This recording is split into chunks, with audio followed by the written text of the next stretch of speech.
Olá, estudante! Muito bem-vindo ao meu canal, Kelly aqui da Didasco falando. É um prazer estar aqui contigo para a gente esmiuçar esse livro e você sair daqui preparadíssimo para fazer sua redação, tá bom? Sua redação, sua prova. Detalhe, pessoal, Machado de Assis é uma riqueza dentro da nossa literatura. E tudo que eu vou te contar aqui parece uma história muito simples, mas tem sempre uma análise, uma denúncia por trás, tá bom?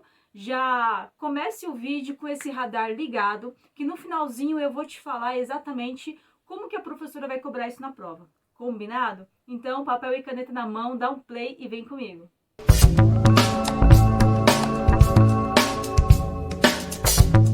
Bom, você sabe, né? Primeiro eu vou fazer aquelas informações iniciais que a sua professora vai pedir, tá? Quando ocorreu a história, onde ocorreu, qual que é o estilo literário, tudo bem? Depois eu vou pro enredo, você vai precisar saber quais são os personagens principais, quais são os pontos principais da história, ou seja, o enredo da história. E por último, eu vou para aquela análise, né, da obra, ou seja, qual é a mensagem que o escritor, que o nosso Machado de Assis quer passar aqui com a obra, tudo bem?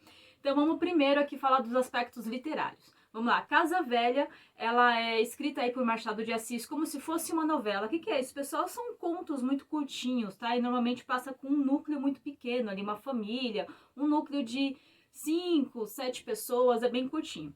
Ele fala aí do momento de 1838, 1839, na cidade do Rio de Janeiro. Um pouco da obra você vai perceber características do estilo romântico e parte da obra você vai perceber características do estilo realista. O que isso quer dizer, pro? Machado de Assis mesclou, juntou um pouco desses dois estilos literários, tá? Já começa entendendo por que ele é tão importante assim, né, pessoal? Essa genialidade dele na hora da escrita, tá? O que mais? A obra é narrada em primeira pessoa, sendo por um padre. Esse padre é que vai contar a história. E essa novelinha, digamos, inicialmente, ela foi publicada num folhetim. Sim, um folhetim lá, uma revista chamada A Estação, que era veiculada ali no Rio de Janeiro. E aí, olha só que interessante, Machado de Assis não publicou essa obra diretamente como um livro, né? Ele publicava ali nessa revistinha e tinha uma crítica a Lúcia Miguel Pereira, que ela adorava Machado de Assis. E ela falou, cara, isso daqui não pode ficar só no folhetim, isso daqui não pode ficar perdido no tempo. Ela foi lá e reuniu esses 30 contos, né? Porque ele foi contando a história em pedaços, em partes, exatamente. E tinha 30 edições contando essa história inteira. Ela reuniu tudo, inclusive ela que escreveu a sinopse do livro. É isso mesmo! Interessante, né? Já dá pra você ver a importância de Machado de Assis quando você percebe que, cara, não foi nem ele que juntou a obra, né, que publicou a obra. Foi uma crítica que olhou aquilo e falou, meu, isso aqui não pode ficar perdido no tempo, vamos colocar isso como livro, só para você entender. Bom, características literárias, técnicas abordadas, agora vamos pro enredo. Começa aqui um padre. Esse padre, pessoal, ele queria muito, ele não era ali muito da elaboração das missas, do cotidiano ali dentro de uma igreja, tá? Dentro do clero. Ele gostava bastante de pesquisar história, sim, de pesquisar a história daquele império, aqui em 1839, 1838, a gente tá com a família imperial aqui no Brasil, tudo bem? E ele gostava bastante de pesquisar essa história aí. Ele falou, cara, eu vou fazer o seguinte, eu vou escrever um livro. Só que ele sempre achava que a escrita dele era muito simplista, que ele não seria bom o suficiente. Aí ele foi pesquisar, né, outras escritas. Ele achou um livro aí de um outro padre, o Luiz Gonçalves Santos. Ele foi ler esse livro e olha só, o Machado de Assis não conta qual era esse livro do Luiz Gonçalves Santos, tá? Mas o nosso padre, aqui o nosso narrador, ele olha lá a obra do Luiz Gonçalves Santos e falou assim, cara, tá ruim a obra dele, eu consigo fazer melhor. Se é isso daqui, que é sobre escrever, fazer algum manuscrito, alguma pesquisa sobre a história aqui do Império, então isso daqui tá muito ruim, eu vou fazer melhor. É uma boa ideia. Bom, não dá pra gente... Aqui nesse comecinho, como a gente não tem um parâmetro de qual que é essa obra do Luiz Gonçalves, aí não dá pra saber se é uma certa, sabe, um certo ego inflado desse nosso padre ou se realmente era tão ruim assim, mas é assim que ele começa a história dele. Então, o que ele vai fazer? Ele vai pesquisar, ele vai falar, meu, onde que eu consigo pesquisar material para colocar aqui no meu livro? E aí ele fica sabendo pelo reverendo Mascarenhas que existe um ex-ministro aí já falecido, ex-ministro do Império, e que ele era muito amigo da família ali, e a família que talvez iria topar, iria autorizar que o nosso padre fosse fazer pesquisa, isso lá na biblioteca, na casa desse ex-ministro. E assim, pessoal, ele começa a se envolver dentro desse núcleo familiar. Tem a dona Antônia, que é a viúva, tem o Félix, que é o órfão, né, o pai desse ex-ministro já falecido, e tem a Lalau. A Lalau é a Cláudia. Ela é uma agregada, ela vive ali dentro da casa da dona Antônia, tá? A mãe dela já faleceu e aí a dona Antônia cuida dela. Bom, aqui você já vai ter ideia que vai surgir um romancinho como pano de fundo para nossa história, tá? Entre o Félix, que é aí de uma família abastada, né?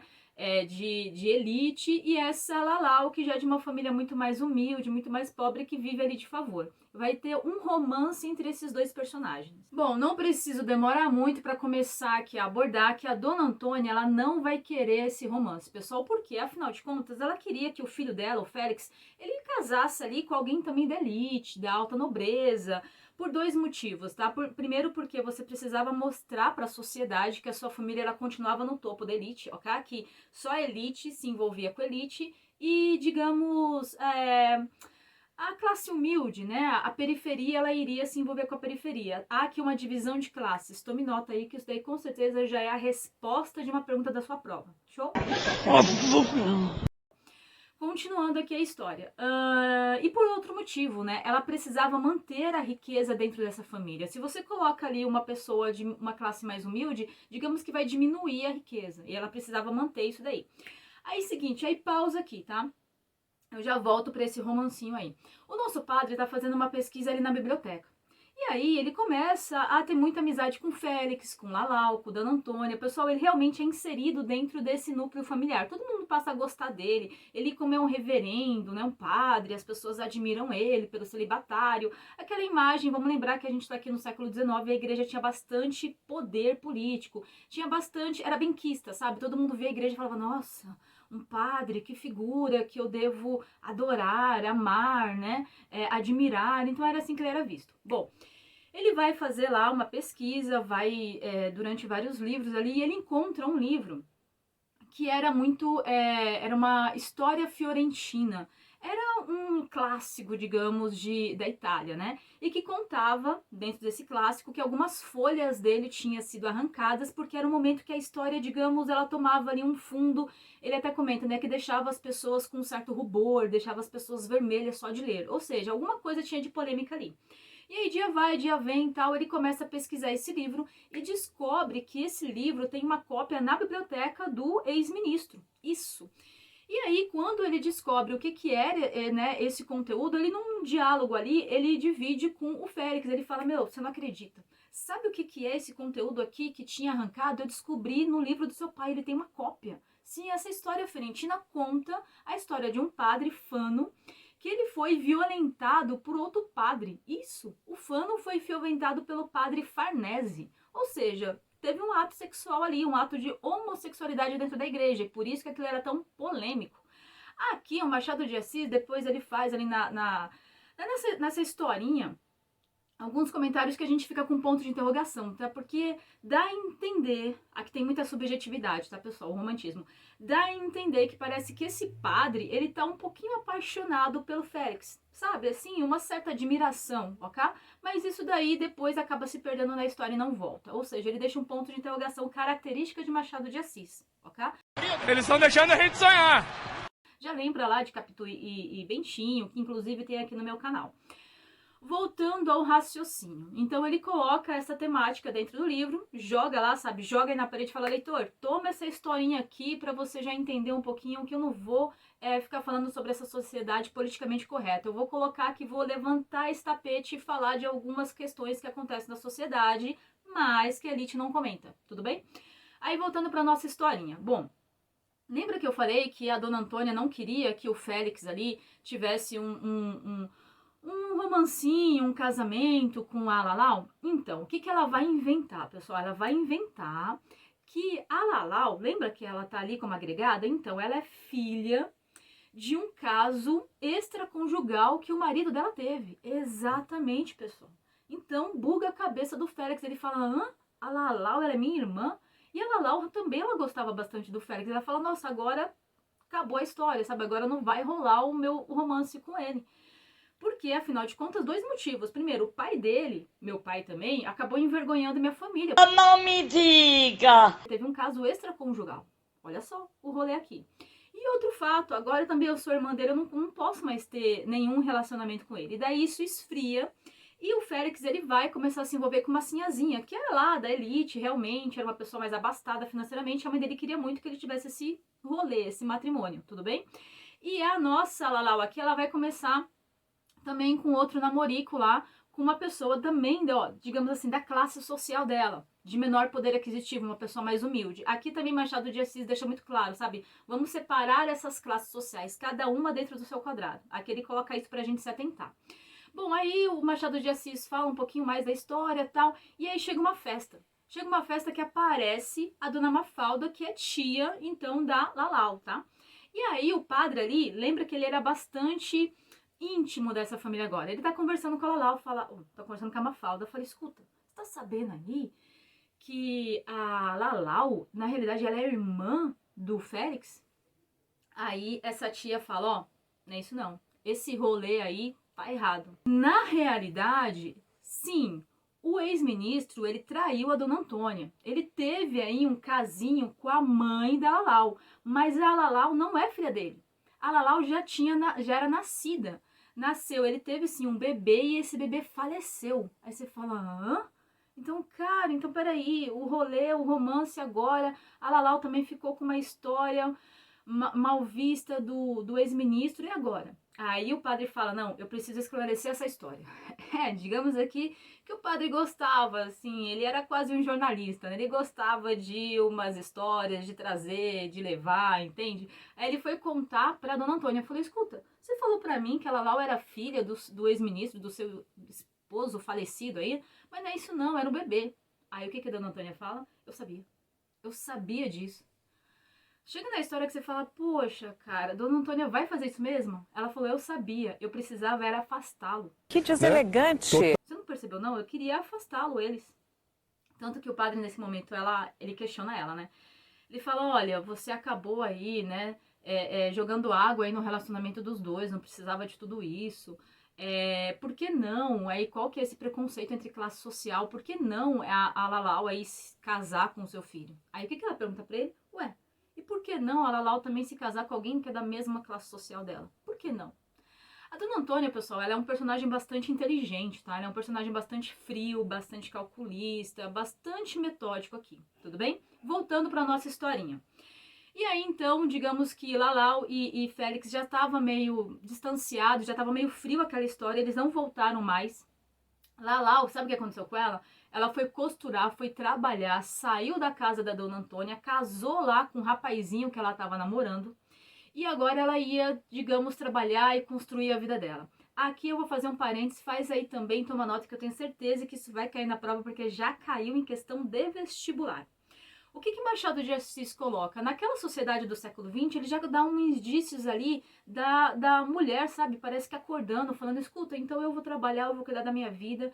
E na cabeça de Lalau era mais ou menos assim. Agora eu também não quero. Eu não quero entrar nessa família, eu não quero entrar nesse rolê todo, eu não quero entrar nesse círculo familiar que, digamos, envergonhou também a minha família. Porque mesmo que eu não seja filha dele, mas ele teve um caso extraconjugal com a minha mãe. Você entende? Então não é isso que eu quero pra mim, não. Não quero ter como sogro uma pessoa que envergonhou a minha família. Pra mim, basta.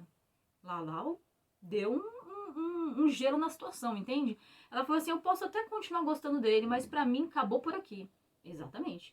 Você tá lendo ali, né? Você fala, nossa, mas eu achei que de repente ia voltar tudo, não. E aí a história vai finalizando por aqui.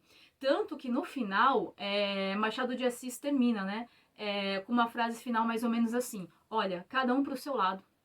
Não se sabe se foram felizes, mas foram honestos. E onda é essa, meu irmão? Interessante, né? Machado de Assis, pessoal, ele tem essa é uma característica agora do realismo, tá? Bastante direto, bastante contundente, tipo, ele é bastante pé no chão, sabe? Assim, qual o interesse que tenho eu de querer casar com uma pessoa que pode ser meu irmão, ou então de querer entrar numa família que pra mim já me deu muita dor de cabeça. É mais ou menos isso que ele fala, sabe? A Lalau, ela queria se desvencilhar dessa família na realidade quando ela descobriu tudo isso. Tudo bem aqui? Bom, e agora, depois que eu te dei um enredo, vamos para aquela análise final da obra, tá? O que será que ele quis dizer, hein? O que Machado de Assis quer falar e quer denunciar, na verdade? Primeiro, a hipocrisia, né? Esse ex-ministro, digamos, olha, ele era bem quisto pela sociedade, fazia parte da nata da sociedade. Se alguém chegasse um belo dia e falasse, Dona Antônia, seguinte, vem cá, seu marido tá te traindo, hein? Esse ex-ministro aí, pomposo, classe social de primeirinha, bem figura de confiança do Dom Pedro, que tem aí um filho, uma família a zelar, na realidade ele tá te traindo, hein? Tô sabendo, vai. Ninguém iria acreditar, pessoal. Era muito provável até que se virasse contra qualquer pessoa que falasse sobre isso do ex-ministro.